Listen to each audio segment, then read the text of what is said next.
E quando ninguém imaginava, a morte arquitetônica voltou. Premonição 6 Laços de Sangue não só atualiza a fórmula clássica, como injeta vida na nova narrativa. Dessa vez a gente se conecta de verdade com as vítimas, não são só adolescentes insuportáveis esperando o destino, mas personagens com estofo, com família, com conflito, com dor, gente que você realmente se importa antes da morte vir buscar. O roteiro tem camadas, a trama traz novos elementos sem perder a essência, e os bastidores são um show à parte. A produção apostou novamente nos efeitos práticos sempre que possível, como nos bons e velhos tempos. E a sequência do Skyville é simplesmente um espetáculo técnico. É como se a franquia renascesse das cinzas.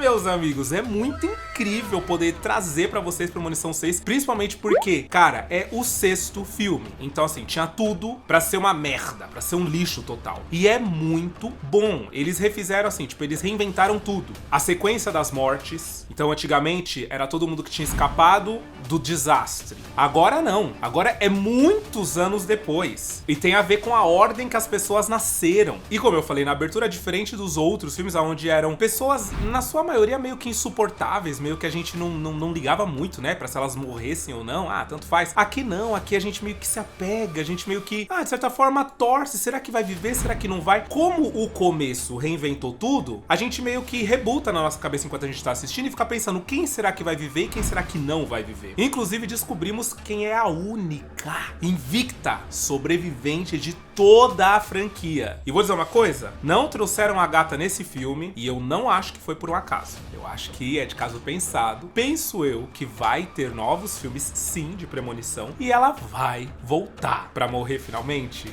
Ai, meu Deus do céu, vai ser incrível. Bom, como eu disse pra vocês também, os bastidores desse novo filme é muito bom. Vou explicar pra vocês depois de alguma das cenas mais icônicas, aqui é uma das mortes mais icônicas. Vocês vão gostar. E é isso, tô animado. Vamos começar? Meu nome é Arthur Viana, se ajeita aí que hoje é o final épico até o momento, porque eu acho que vai vir mais por aí. Assiste comigo, Premonição 6, Laços de Sangue.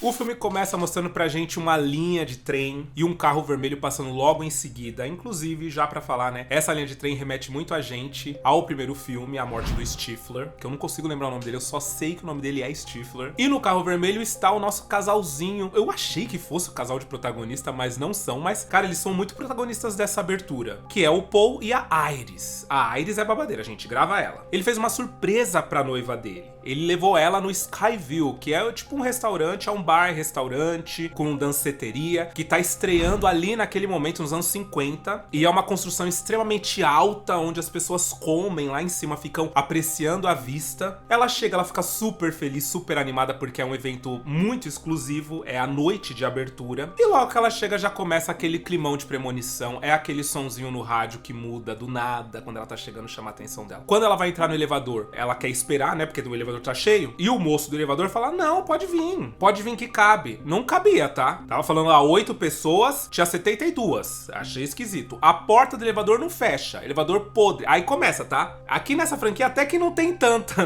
na verdade não tem nada que seja podre, igual no restante da franquia, que as coisas é tudo véia, tudo caindo aos pedaços, é os parafusos soltando, é um lixo. Aqui não, aqui é só realmente esse elevador que, pô, na noite de abertura, o elevador tá ruim assim, a porta não fecha. Aí ele fala, a gente tem que dar um tranquinho aqui pra porta fechar. Pelo amor de Deus, nos anos 50 tem que dar um tranquinho pra porta fechar. Essa merda vai cair com certeza. Aí ele solta uma como se fosse uma coisa assim super maravilhosa. Ele fala assim, gente, essa construção ficou pronta 2 meses antes. Olha que maravilha. Eles nem correram pra entregar, eles nem fizeram de qualquer jeito isso aqui, pra entregar logo, pra começar a dar lucro. Bom, quando eles chegam, por algum motivo, a reserva dele não foi feita. O cara que fez a reserva pra ele foi demitido. Então, o recepcionista, que é um senhor, inclusive, muito mal educado, eu achei ele um pouco arisco. Ele fala pro casal e pro pro lado e logo tem um casal riquíssimo atrás deles. Ele fala, nossa, sejam bem-vindos, casal rico, vocês pobres, pra lá, por favor. E aí a Iris fala bem assim, vamos no bar, vamos disfarçar, vamos no bar. Quando ela tá indo, ela continua sentindo um bagulho ruim. É um cara quebrando o creme brulee pra poder comer uma sobremesa. Acho que é creme brulee aquilo. E isso faz alusão ao chão do babado, que vai quebrar daqui a pouco. Ela para de frente pra vista, ela fica olhando aquela vista, pensando, meu Deus do céu, Jesus Cristo, é muito alto. E tudo vai se mexendo, ela tá sentindo que tem um negócio ruim. E aí ela meio que passa um pouquinho mal, vai pra área ali do banheiro e acaba conhecendo a cantora, que tá com o filhinho dela ali. Aí a cantora fala com ela, pergunta de quantos meses que ela tá, porque ela cata que a Iris tá grávida. A Iris fala que tá um pouco nervosa, que ela não sabe se ela conta ou não, que o noivo, né, o pai ainda não sabe, ela tá com medo. Aí a cantora fala, não, se ele gosta de você, ele vai entender. É uma cantora super assim. É impressionante como quando o roteirista quer, inclusive o pessoal que fez, né, esse filme, os diretores, os produtores, eles são apaixonados pela franquia. É igual a galera que retomou Pânico, quando fez Pânico 5, que Pânico 5 é incrível, você vê que a direção, a produção é apaixonada pela saga. Aqui é a mesma coisa, eles são apaixonados, então criam personagens que essa cantora, maravilhosa, eu queria ser melhor amigo dela, cantar no karaokê com ela. E ela fala, mas se ele te ama, ele vai entender, fica tranquila, né? E aí o filhinho dela tá ali, ela vem, avisa ele, olha, daqui a pouco a mamãe tá acabando, a gente já vai embora, porque o menino tá entediadíssimo, sentado ali no canto, deve ser um porre pra ele. E aí o namorado da Iris leva ela lá em cima, no rooftop,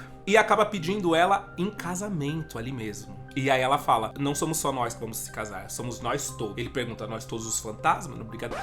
Ele fala bem assim, mas nós todos, ela fala, tô grávida. Ele fica super feliz, fala que é o cara mais sortudo do mundo, ou seja, maravilhoso, deu tudo certo. Deu tudo certo. E aí tem um menino vagabundo ali do lado, uma criança vagabunda ali do lado, que ele joga uma moeda pro ar e essa moeda voa. E é um menino assim que desde o começo do filme, ele inferniza esse moleque. Ele é muito tirão. E o guarda já falou, para de jogar as coisas daqui de cima porque você pode matar a gente lá embaixo. Isso é verdade, tá? Dependendo da altura, você joga uma moeda de 10 centavos, essa moeda cai numa velocidade que mata quem estiver lá embaixo. O menino continua jogando do mesmo jeito, mas aí tem uma que ele joga, nossa, cai no duto de ventilação, trava o bagulho lá, é assim, isso aí vai dar merda, né? Aí eles descem pra comemorar, a Iris e uma namorada dela, agora noivo, agora marido, inclusive, né? Vai virar marido. A pista de dança, gente, tá rachando. Por quê? Porque o lustre, né, velho, um pedaço de um negócio velho, assim, do lustre mesmo, caiu e rachou. O chão lixo, tá? E saiu no intento, saindo usar vidro temperado nessa merda. Que é isso? É Round 6? Você tá pisando, você não sabe onde você tá pisando? Pois, começa uma música agitadíssima e conforme aquilo vai rachando e vai abrindo, o pessoal vai pulando, vai agachando, vai mexendo. É um chanchado em cima desse vidro inacreditável. Agora eu acho impressionante uma coisa, porque assim, todo mundo que já foi nesses lugares altos e o chão é de vidro, a gente não consegue não ficar olhando pra baixo. É uma vertigem, é um negócio ruim que se você tá em cima do vidro, você fica olhando pra baixo. Pois ninguém percebe a rachadura lambendo aquilo tudo. A ficha da Iris cai.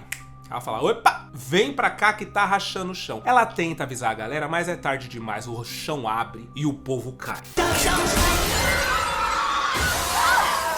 Aí umas pessoas ficam se segurando, outras caem de cara. O marido da Iris, ele fica se segurando numa placa de vidro. É horrível. Que os barulhos, vocês lembram, né, do último vídeo? Que nossa, no Premonição 5, eles barbarizam nos barulhos. É cada barulhinho insuportável. Aqui é a mesma coisa, tá, dos barulhos. A mão dele se esfregando ali no vidro, sangue jorrando. Pois ele não consegue se segurar, ele cai. E aí lembra daquela moeda? Ficou presa no duto de ventilação? Pois é, ela estoura, ela vai igual uma bala num cilindro de gás, não sei do que, começa a soltar um gás por ali. E aí na correria do babado começou a cair aqui, uma véia sai, e aí o cozinheiro que tá fazendo um bagulho com fogo, toca fogo nessa véia, essa véia sai pegando fogo, vai até essa área que tá saindo esse gás e explode tudo. E aí vendo aquilo que tá acontecendo, a cantora, ela coloca o filho dela dentro de uma caixa de metal e fecha essa caixa de metal. E esse fogo acaba com ela, e o menino fica vendo esse fogo acabar com ela. Aí começa aquele pandemônio, né? Tem uma galera que corre pra escada pra poder descer, a escada cai, um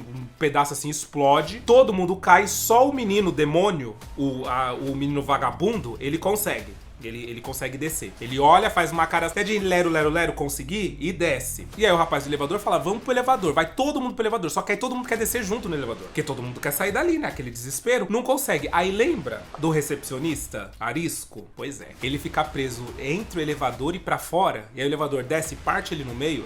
Maravilhosa essa cena. Eu amei essa cena, tem bastidores dela. Super bem feita. Aí, um pedaço do negócio do Skyville começa a cair. É uma cena fantástica, porque tá todo mundo preso no vidro, e aí a moeda da criança vagabunda que jogou de lá de cima, ela cai no piano, e o piano desce. E pega uma oriental, que é só um grito que ela dá, o piano dá na boca dela, o vidro, todos os vidros quebram, a galera cai, aí aquela parte todinha cai, a Iris consegue sair dali junto com a criança, que a mãe, essa criança maravilhosa, essa é a filha da cantora, né? Essa criança é maravilhosa, ela. Pega essa criança, puxa essa criança, só que aí que acontece? Tem outra explosão, dá outro babado lá, que eles caem, e ela fica presa pelo dedo do anel. Gente, olha, o pessoal foi muito criativo aqui, porque o dedo do anel fica preso, ela não consegue, porque uma mão tá segurando a criança, a outra tá presa no anel. Ela não consegue ter força nem pra jogar a criança, nem pra fazer nada. Então ela fica só presa ali esperando, pois a pele do dedo dela começa a sair. Essa parte me deu uma agonia. Nossa senhora, tá parecida. E aí ela cai com a boca direto num negócio lá, um bagulho, e realmente é um negócio assim. E aí é o momento da premonição, volta a premonição. Só que não volta pra ela. Volta pra uma garota que nós não fazemos ideia de quem é, porque nem nos anos 50 essa menina tá. Ela está na faculdade, ela solta um gritão e chama a atenção da turma toda. Quer dizer, a premonição não foi da que sofreu, foi de outra pessoa qualquer, alguém. Que a gente vai descobrir, não é uma qualquer também, a gente vai descobrir quem é ela. E aí assim, alguns bastidorzinhos dessa abertura. Primeiramente, o set onde foi construído esse restaurante como um todo, ele existiu, ele foi realmente construído. A parte que começa a destruição toda, ali foi usado bastante CGI, foram usados outros cenários já pré-destruídos, né, pra poder fazer dar certo. Mas esse set onde tá funcionando, o lugar onde tá perfeito ainda, ele foi realmente construído. E a cenógrafa contou que ela usou algo circular, né, ela quis fazer algo circular. E aí os produtores perguntaram pra ela, ela explicou que é circular porque ela entende que a morte é circular, é um ciclo, e circular, né, ela dá a volta, dá a volta, até matar todo mundo. Então por isso que ela fez esse espaço circular. E aí, acabou que os produtores colocaram um monte de coisa circular, porque esse espaço é circular, a pista de dança é circular. Quando eles entram dentro do elevador, também tem um círculo ali. Quando volta da premonição no meio do filme, volta do olho da Iris, né, que é a pupila, também é circular. A própria moeda que a criança vagabunda joga é um círculo também, né? Então eles meio que colocaram que sempre que você vê muitos elementos circulares, esses elementos vão levar as pessoas à morte. Sempre vai ter um elemento circular ali. Outra coisa é que a véia que pega fogo e que leva o fogo diretamente pro gás, que, né, é a que praticamente faz o negócio explodir, né? Se não fosse ela, o negócio teria explodido. Ela é uma das dublês mais velhas a pegar fogo, tipo, parece, né, eles estão estudando, mas parece que ela vai entrar pro Guinness Book como a dublê mais velha a fazer uma cena pegando fogo, e pegando fogo real mesmo. Ela tinha 71 anos, ela tem 71 anos. Ela resolveu fazer a cena, eles falaram se ela topava super, porque fazia tempo que não desafiavam ela a fazer alguma coisa, e com isso ela pode talvez entrar pro Guinness Book. Muito legal, né? É super legal ver, assim, eles ensaiando com ela, e ela é super calma. É muito louco, né, a vida do dublê. E já puxando assuntos de dublê, eles foram completamente necessários pra essa cena de abertura. No momento da pista de dança, são 14 dublês içados por um cabo de aço, onde eles caem de lá, eles são soltados em queda livre, mas não chegam a cair no chão. Mas alguns deles batem nas vigas e tal, e são dublês super treinados. E aí uma cena daqui que me chamou muita atenção é aquela do vidro, antes do piano cair em cima da mulher, porque eles tiveram que ficar posicionados no vidro de verdade. Tinha um vidro ali mesmo, só que era vidro cenográfico, né, daqueles que quebra com facilidade e não machuca. Então eles ficaram todos posicionados, mas nenhum deles encostava de fato no vidro, não existia pressão naquele vidro. Todos eles estavam segurados por cabos de aço. Depois que todos eles estavam ali posicionadinhos direitinho, cada uma, né, certinho aonde ia cair, aí o pessoal do cabo de aço tinha que fazer uma coreografia pra soltar tudo junto. Porque no momento em que eles batem no vidro, o vidro quebra de fato e cai. Ou seja, esse vidro que se quebra durante a cena, ele não é um vidro de CGI, ele é um vidro real. Então entra aquilo que eu falei pra vocês. Tudo que eles puderam fazer de efeito prático, de verdade, eles fizeram. É incrível esse filme, assim. Ele volta às origens mesmo, tipo, sabe, Premonição 2, onde era tudo de verdade. Sobre a morte do recepcionista, fizeram um boneco dele em tamanho real. O próprio ator falou que ficou muito assustado quando ele viu o boneco, porque era um boneco muito perfeito. A cor dos olhos, a cor da pele, tipo, era ele perfeito. E a equipe realmente fez dessa forma pra que não precisassem usar retoques digitais pra transformar aquele boneco e deixar ele o mais realista possível, o mais parecido com o recepcionista possível. Então eles fizeram um boneco extremamente realista pra ser destruído. filmando, né? Então ele meio que tem só a metade já. E aí eles filmando, o cara ficou super animado. Ele nunca viu um negócio daquele. E a vista do Skyview também era real. Na verdade, real entre aspas, né? Eles usaram aquela tecnologia que hoje tá muito famosa em Hollywood, onde eles cercam com um telão de LED todo o cenário. E aí eles colocam o que eles querem, né? A vista que eles querem ou o que eles quiserem que apareça ali no telão de LED. O que pra eles é muito bom, tanto pra eles, quanto pra pós-produção, quanto pros atores, porque os atores sabem pra onde eles estão olhando, os atores sabem do que se trata, tipo assim, tem que olhar pro horizonte, eles sabem qual é a linha do horizonte, tem que olhar pras casas, eles sabem, tem que olhar pra baixo, eles sabem exatamente a altura das coisas. E acaba que a iluminação da cena fica muito mais natural, porque é a iluminação do telão. Então eles não precisam, na pós-produção, retocar tudo pra deixar tudo bonitinho, sabe? Eu achei incrível. Bom, e aí sim nós conhecemos a personagem principal, a nossa protagonista do filme, que é a Stephanie, que é quem acabou de ter a premonição de uma outra pessoa. Acontece que a Stephanie, ela é neta da Iris. Só que ela não sabe como era a avó dela quando era mais jovem. Ela só pensa que essa mulher é a Iris porque ela vê o cara chamando ela de Iris. Então ela pensa que possivelmente, provavelmente, é a avó dela. E ela tem sonhado com a avó dela há semanas, tanto que a colega de quarto dela acorda toda noite, agora nas últimas semanas, com ela gritando. E inclusive aconselha ela a ir procurar a família e ir procurar essa tal avó e tentar entender o que é isso, né, que ela tá sofrendo. Então ela pega o carro, sai da faculdade, vai pra casa. Em casa a gente descobre que o relacionamento dela com o irmão é um pouco complicadinho nesse começo, né, como eu disse, vai ter enroscos familiares aqui nesse filme, o que é interessante, traz, né, um pouco de estofo, traz uma camada animadora pra gente poder assistir e se importar com as pessoas. O pai dela é meio que de boa, porém, ele não tem mais nada da avó dela, nem da avó, nem da mãe, que também vai ter um problema com a mãe dela, tá? Mas da avó, ele não tem nada. E ela acaba dizendo, então eu vou na casa do meu tio, porque ele com certeza tem, já que é o tio dela, filho da Iris. Ela chega lá e aí a gente conhece, né? A gente acabou de conhecer o irmão dela, a gente conhece os primos, que são super legais, o Eric, a Júlia, o Bob. E o mais interessante é que dessa vez a gente não sabe qual é a ordem das pessoas que vai morrer. Porque diferente dos outros filmes, onde a pessoa acaba conseguindo retirar algumas pessoas do local, a pessoa nunca consegue impedir que o desastre aconteça, mas tira algumas pessoas e essas pessoas que a morte vai matar. Dessa vez a gente meio que não sabe, então a gente tá no escuro a respeito de quem será que é a próxima pessoa a morrer. E alguém mais vai morrer, e se vai morrer, por que vai morrer? Se o bagulho se passou lá nos anos 50, sabe? É por isso que esse filme, como eu disse, eles conseguiram renascer das cinzas, mas reinventar a fórmula que já tava batida de uma forma muito genial, de uma forma muito legal. Ela conversa, a Stephanie, com o tio dela, e o tio dela solta umas, assim, tensas, né? Na verdade, todo mundo fala que não é pra falar da avó com o tio, porque ele é todo traumatizado com a mãe dele, mas ela não consegue, ela fala, né?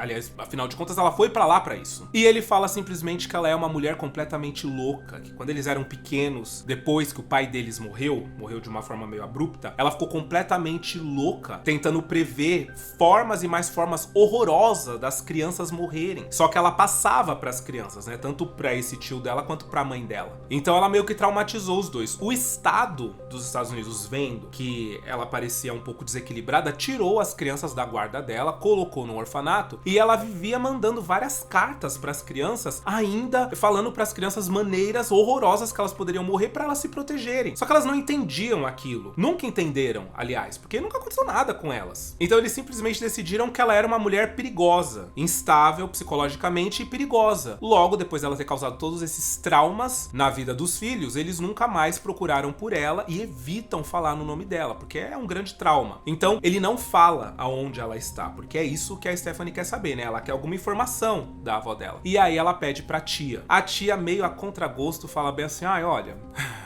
não procura na cômoda da sala, na última gaveta da cômoda, tá? Não procura lá, porque senão, pelo amor de Deus. E aí ela tá procurando lá na cômoda, ela acaba encontrando a foto que a Iris e o marido dela fizeram assim que eles chegaram no Skyview. E aí é a Iris com o vestidinho todo bonitinho lá, do jeito da visão dela, né? Do sonho que ela anda tendo. Ela vê da onde foi enviada aquela carta e descobre o endereço da avó e parte pra casa da avó. Bom, quando ela chega lá, a véia é realmente completamente psicótica, ela não quer deixar a menina andar pela casa, né? Quando ela entra, ela manda a menina ficar parada, aí ela arruma tudo, arruma a cadeira e fala, você só se mexe quando eu mandar, hein? E aí a menina chega, senta, ela fica super animada, pergunta como que tá a mãe dela, como que tá o tio dela, porque faz muitos anos que eles não se veem, né? Na verdade, desde que eles eram muito pequenininhos. E ela logo fala que tá tendo um sonho com a Iris e que ela está vendo alguma coisa acontecer terrível no Skyville. E a Iris solta pra ela, você tá vendo a minha premonição. E aí a Iris explica o que foi que aconteceu naquele dia. Logo depois que ela teve a premonição, foi assim que ela chegou no rooftop, quando o marido dela tinha pedido ela em casamento. Aí ela desceu dali do rooftop e ela, diferente de todas as outras pessoas, ela age de uma maneira muito rápida. Assim, ela deu um banho em todo mundo, da franquia toda, um banho. Chegou, pegou o microfone e mandou todo mundo sair da pista de dança. A galera viu que tava rachando, apagou o fogo do cara que ia botar fogo na mulher e o principal, impediu a criança vagabunda lá de cima de jogar a moeda. Então, quer dizer, maravilhoso, porque aquele menino, pelo amor de Deus, aquele menino, gente. Aí ela explica que ela salvou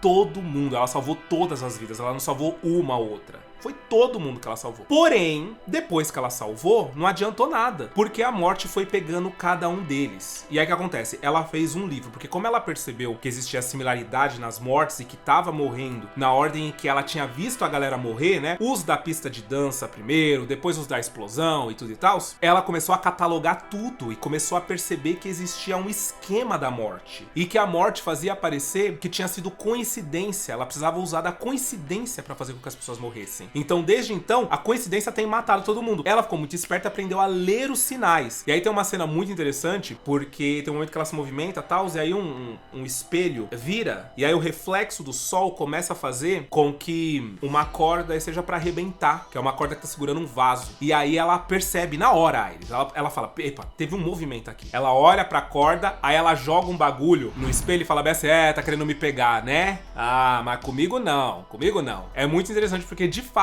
ela aprendeu a controlar toda essa situação. E é aquilo, a próxima a morrer é ela. Então ela fala que ela se escondeu, e ela tá escondida lá há mais de 20 anos, porque a morte já deu conta de matar todo mundo que tinha que matar. E chegou a vez dela. Só que quando ela morrer, o babado vai continuar. O lance é que, como demorou muito pra morte matar todo mundo, porque foi muita gente que ela salvou, várias das pessoas tiveram filhos que constituíram família. E aí foi preciso que a morte fosse aniquilando a pessoa que estava no Skyville e os descendentes diretos dessa pessoa, então os filhos e os netos. E aí ela ia pra próxima pessoa e matava os filhos e os netos. Então, assim que matar ela, vai matar os filhos e depois os netos. E mais, tá?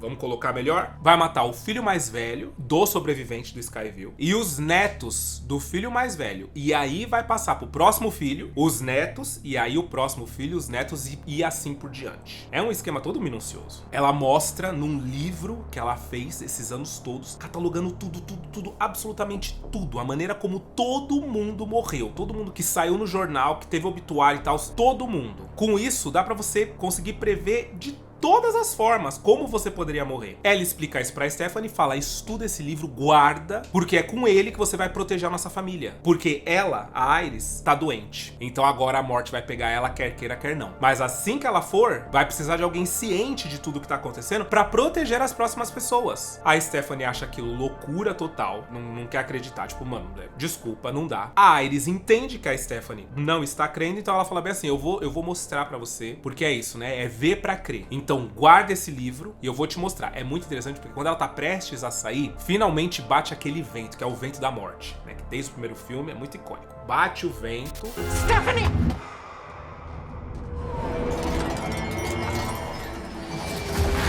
É aquela sensação esquisita e quando esse vento bate, aí é batata. Não tem tentativa aqui. Aqui é sucesso. A Iris percebe e fala, é só eu sair de casa e deixar. Que vai acontecer uma coincidência, um acaso e eu vou morrer. Então ela entrega o livro pra Stephanie, dá uns passos pra trás, fica parada e acaba que um bagulho que tá em cima da casa dela cai, bate num cilindro de incêndio, voa e atravessa a cabeça dela na frente da Stephanie. Um ponto que a gente tem que colocar aqui, que não tem como ignorar é, gente, como que a pessoa que quer se proteger da morte mora numa casa dessa? Olha o quintal dessa véia. Como? Devia ser tudo acolchoado, devia ser tudo é pontiagudo, tudo aqui, se ela não morrer com esse bagulho, ela vai morrer de tétano. Imagina a umidade que é essa casa, essa véia não ter morrido de gripe, é um milagre. O verdadeiro milagre. Olha, minha senhora, francamente, viu? Bom, rola o enterro da véia, todo mundo chora. E aí depois do enterro, um churrasquinho, que é meio que um churrasquinho assim pra reunir a família, depois que aconteceu a morte da véia, né? Então tipo assim, tá todo mundo meio assim. Vamos fazer um churrasco, vamos alegrar um pouquinho a situação, né? A vovó, que ninguém tinha muito contato com a vovó, né? Todo mundo achava que ela era louca, então tá tudo certo. E nesse churrasco a morte começa a agir. Por quê? Depois que a Iris morreu, o próximo agora é o tio dela, o tio da Stephanie. A Stephanie não vai nesse churrasco, por quê? Porque a mãe dela foi. E ela tem uma relação péssima com a mãe dela, porque quando ela era pequena, ela e o irmãozinho, a mãe dela abandonou todos eles. Abandonou o pai e os filhos e foi embora. Mas aí ela nunca perdoou a mãe dela, falou, se ela for eu não vou, ela foi, então ela não foi. Vocês entenderam, né? Só que quando a Stephanie tá em casa dando uma estudada, inclusive é super legal esse livro, gente, porque tem os troncos do caminhão do segundo filme. Vocês sabem, né, gente? Nossa, a abertura do segundo filme é a mais icônica de todas. Ela é referenciada em praticamente todos os outros filmes. É impressionante. Tem o avião, tem a churrasqueira. Ela começa a ver tudo ali. Tem vários easter eggs ali da saga Premonição como um todo. E aí bate aquele vento esquisito lá na casa. Cai um bagulho da estante e um pedaço de vidro voa. Que pedaço de vidro é esse? Pois esse é o pedaço de vidro de quando eles estão no churrasco. Tem um menino que deixa cair um copo em cima de uma pia. Esse copo estilhaça.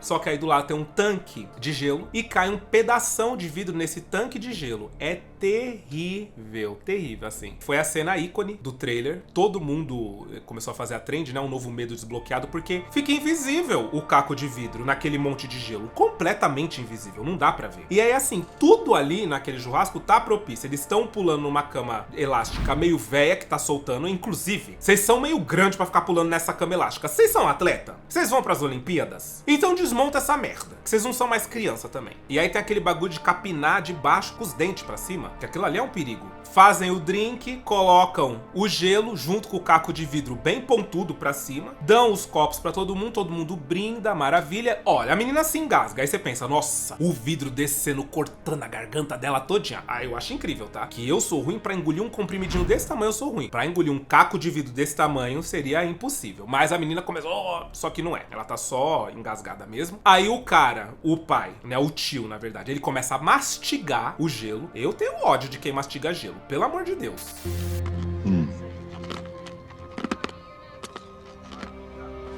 E a gente fica pensando, gente, não é o vidro, né? Não é, né? Senão ele ia sorrir, ia ser só o sangue descendo. Pois nada disso vai matar, galera. Porque também tem essa, né? Que a premonição, a saga premonição, eles brincam com a gente nesse sentido, né? De tipo, o que será que vai matar a pessoa, hein? Pegadinha do malandro. Será que é aqui? Será que é aqui? Será que é aqui? Será que é aqui? E a gente nunca se vacina disso. A gente sempre fica tentando imaginar como é que vai ser. Pois, meus amores, o vidro tá no copo do pai da Stephanie. Ele deixa esse copo, como sempre, né? Em premonição também, eles não têm cuidado nenhum com nada. Ele deixa no braço de uma cadeira velha de praia. E aí eles estão brincando daquele jogo que você tem que tirar os negócios e quem tirar o último, que o negócio cair, perdeu. Pois é, o negócio cai, esse copo vira, o vidro aparece, o tio tá vindo, pisa no vidro, cai, um bagulho cai em cima do negócio lá de jardinagem, que cai em cima do cortador de grama, que liga o cortador sai andando sozinho, tritura a cara do tio. É uma cena terrível. Rola outro enterro, é muito triste. E aí a Stephanie reúne todo mundo em casa, na casa dela, pra poder explicar. Ela começa a montar todo o esquema da morte, como foi que cada um morreu, né? A linha do tempo de cada um, porque a avó dela foi tipo uma árvore geral. A avó dela, realmente, assim, essa velha era aposentada. O que ela fazia da vida? Ela era meio aposentada, né? Porque como que ela tinha tanto tempo, né, pra fazer tudo isso? Tá com tempo, né? Pois ela fez, tá? Uma linha do tempo lá, uma árvore genealógica da galera toda que morreu. E aí a Stephanie começa a explicar pra família que ela não tava doida. Que o que ela via era premonição. Explica tudo o que a avó explicou. Só que a família debocha, a família começa a falar assim, então você tá falando que a morte tá vindo atrás da nossa família. Ai, pelo amor de Deus. E aí tem o primo dela, o Eric, que é o mais velho, que é o próximo na linha da morte. Que ele debocha, fala pra ela que, ai, pelo amor de Deus, menina, nesse momento horrível, você vem falar essas coisas. A irmã dele, a Júlia, também, é outra meio insuportável essa menina, mas ela é legal, mas ela é meio insuportável. Ela fala também, ai, pelo amor, isso não é momento pra fazer uma brincadeira dessa, porque a mãe deles, né, tá em prantos. Então, eles saem da casa, fala pra ela que, pô, você é super sem noção. Chamar a gente aqui pra falar que a morte tá vindo atrás, sabendo que a minha avó era louca psicótica. Morreu, agora morreu meu pai. Você vem louca psicótica querer colocar essas ideias na nossa cabeça? Pelo amor de Deus, menina. Então, eles saem. É muito triste, porque assim, na verdade é triste e é interessante, porque dá aquele aval pra gente querer que a pessoa morra pra poder mostrar, né? Falar, pessoal, eu não falei. Só que não dá pra você falar eu não falei pra quem morreu, né? E vai ter que falar pra quem viveu. Aí parece que não tem tanta graça. Que o negócio era falar pro próprio Eric. Ah, eu não falei? Você ficou me zoando. Eu falei. Bom, tecnicamente o Eric é o próximo. E ele é tatuador. Então, aí tem uma cena horrorosa dele no estúdio de tatuagem, colocando piercing na língua de uma menina. Gente, em pleno século 2025, ainda tem gente que coloca piercing na língua? Bom, o fato é que a morte pega ele assim pelo nariz. Tem uma corrente que desce, prende o nariz dele,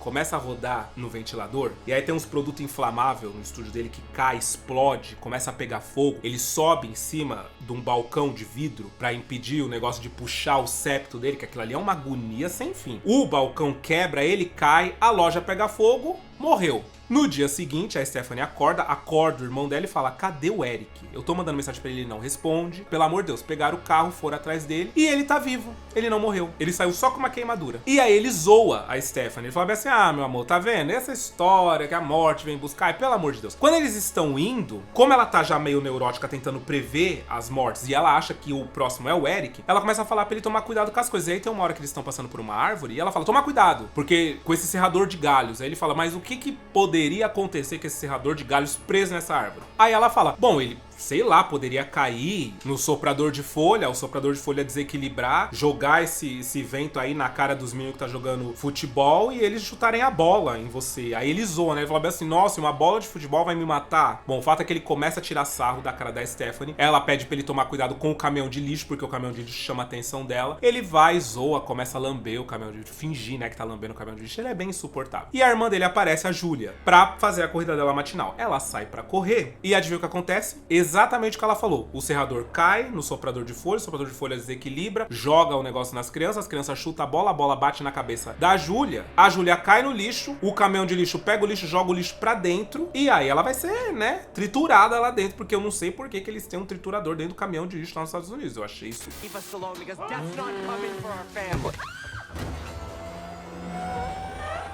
Depois eles saem correndo atrás do caminhão pra tentar impedir o cara de continuar o negócio todo. O cara tá ouvindo música no Tinder, vendo quem ele quer comer, quem ele não quer. Uma cena que eu também fiquei pensando assim: gente, como é que esse homem não tá vendo esse povo, né? Mas suspensão de descrença, né? O fato é que não dá tempo, querida. Quando a menina consegue subir no caminhão de lixo e puxar a Júlia pelo braço, a engrenagem que tá empurrando o lixo já tá indo. E acaba que a engrenagem corta a Júlia, assim, corta a cabeça da Júlia no meio e o braço da menina sai na mão da Stephanie. É uma cena muito tensa. E aí um detalhe, inacreditavelmente, essa cena, ela é efeito prático, gente. Eles usaram um tipo de metal cenográfico feito em frestas que se adapta às curvas do rosto. Então, enquanto o metal tá indo, ele vai se adaptando à cara dela, só que ele continua andando, né? Então a impressão é que ele tá entrando dentro da cara dela. É muito bom. Bom, vendo que é real, a tia dela fica desesperada. Ela pede desculpa pra Stephanie por não ter acreditado nela e não ter feito com que a galera em si acreditasse, e fala que a culpa da Júlia ter morrido é dela. E a Stephanie fala que não, que na verdade é dela, que ela que não entendeu como que é o esquema da morte, porque o próximo era pra ter sido o Eric. E aí é que a tia dela solta a bomba, fala: não dava pra ter sido o Eric, porque o Eric não é filho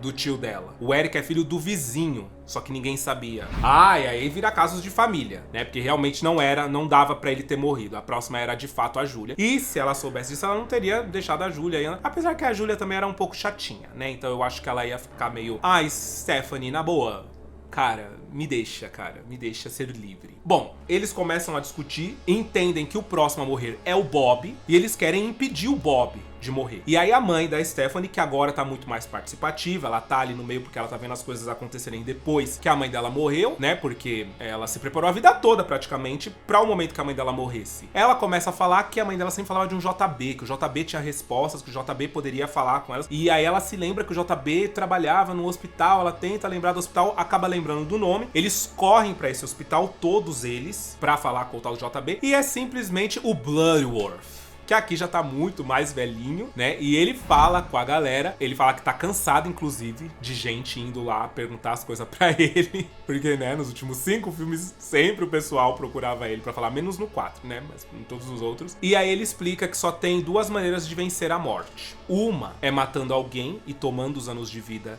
que resta pra essa pessoa pra si. E o segundo é morrendo e sendo ressuscitado. Aí ele fala, apenas uma pessoa, até hoje, conseguiu quebrar o esquema da morte, que foi a Kimberly. A Kimberly, gente, é a sobrevivente de Premonição 2. Fala sério.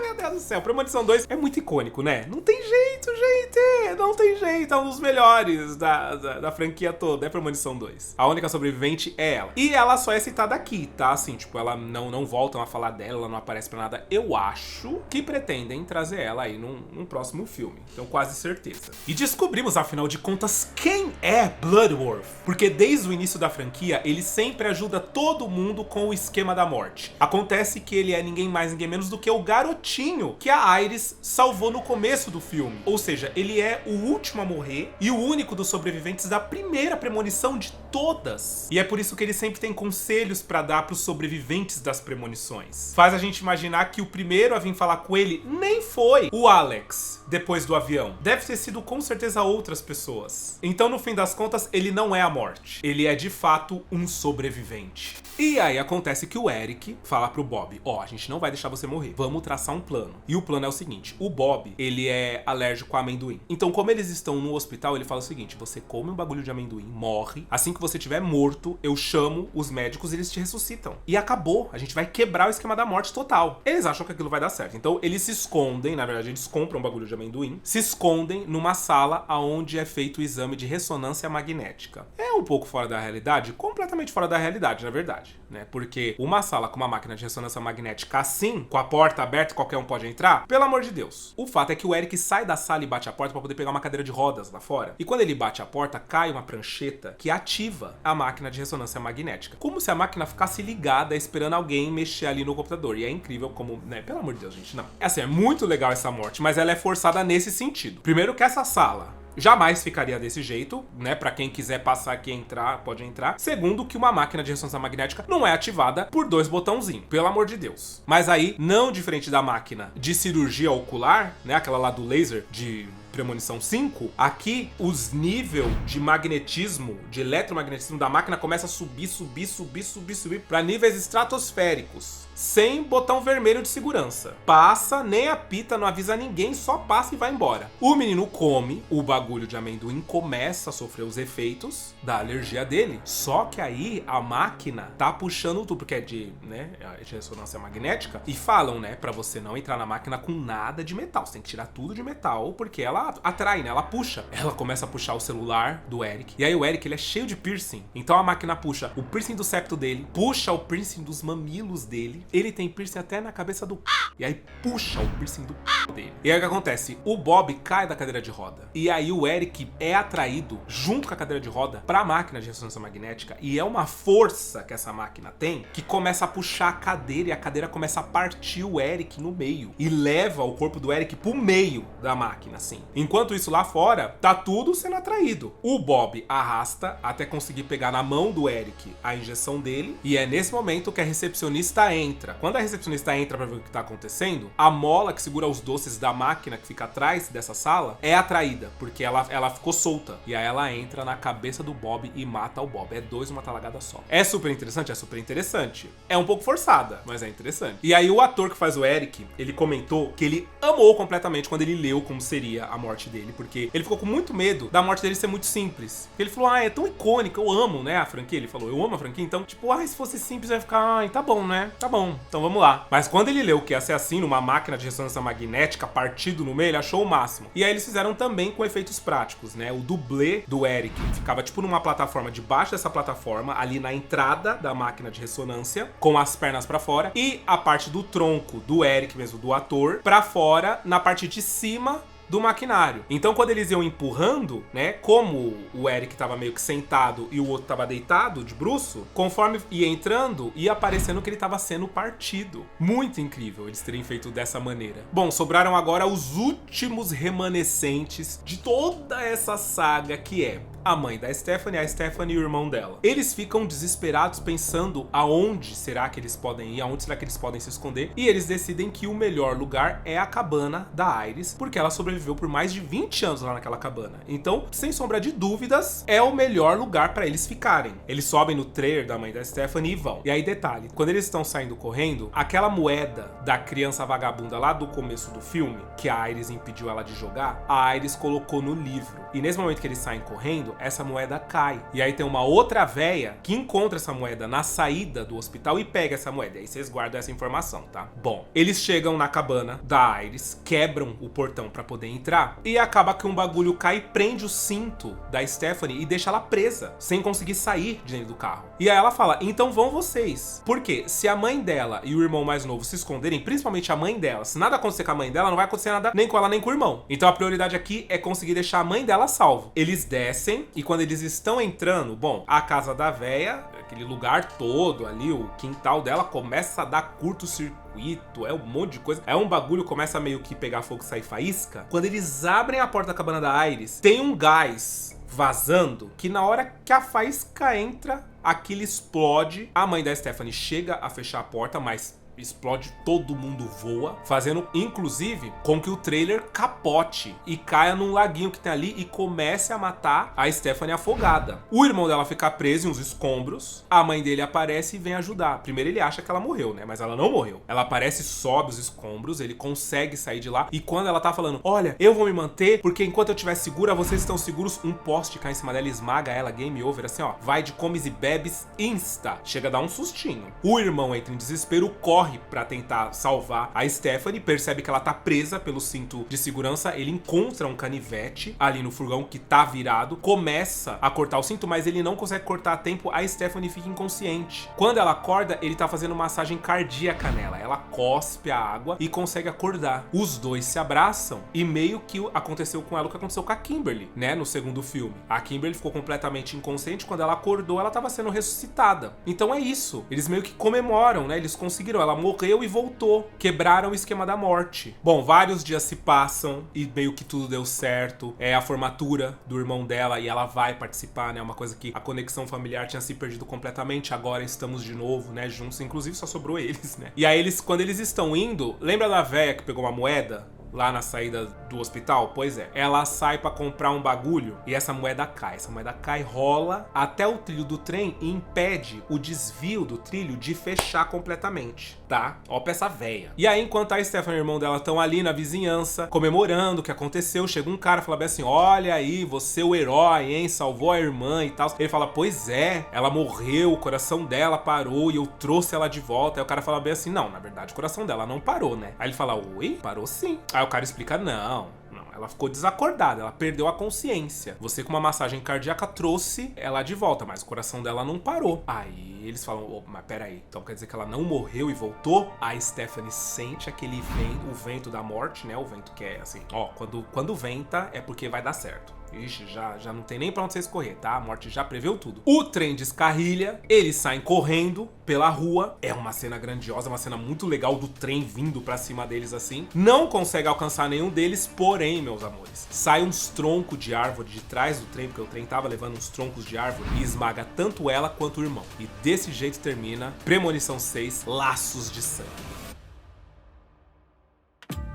O filme foi um grande sucesso, com um orçamento de 50 milhões que custou pra fazer o filme. Arrecadou até agora mais de 285 milhões, passando fortemente o maior da franquia, que até então tinha sido o 4. Agora Premonição 6 é o filme mais rentável da franquia, foi o que deu mais bilheteria de todos. No Rotten Tomatoes, tinha até o momento, tá? Porque sempre que eu falo é até o momento, 93% de aceitação, a maior nota da série até agora. Os críticos adoraram, falaram que o filme conseguiu ser imprevisível, algo que eles acharam genial, porque de fato, né, a franquia toda era muito previsível e tipo, dessa vez não dava pra saber o que ia acontecer, quem ia morrer, com mortes divertidas, com cenas divertidas. E vamos pra um ranking geral? Olha, eu vou dizer pra vocês, tá? O meu filme preferido de premonição, acima de todos, que eu mais me divirto, é o 1, mas eu acho que também tem uma coisa da nostalgia, sabe? Tem um sentimento no meio. Em seguida é o 6, depois é o 3, depois o 2... Não, desculpem falar, de novo. Primeiro é o 1, depois é o 6, depois é o 3, depois é o 5, depois é o 2 e depois é o 4. O 4 é o pior de todos. Nossa, como eu me irritei com o 4. Agora, tratando-se de abertura, é o 2 invicto. Amo o 2. Depois o 5 da ponte, amo. Depois o 3 da montanha russa. Depois o 6 do Skyville. Depois, o 1 do avião. E por último, do autódromo, que também pra mim é uma merda. É uma merda, é tudo uma merda. O 4 é uma merda. Eu quero saber de vocês, gostaram? Gostaram de acompanhar a saga? Ai, meu Deus do céu, fico tão feliz quando a gente fecha uma saga, gente. Comenta alguma coisa aí pra engajar no vídeo, hein? Eu espero que vocês tenham gostado do vídeo de hoje. Um beijo! E até o próximo vídeo.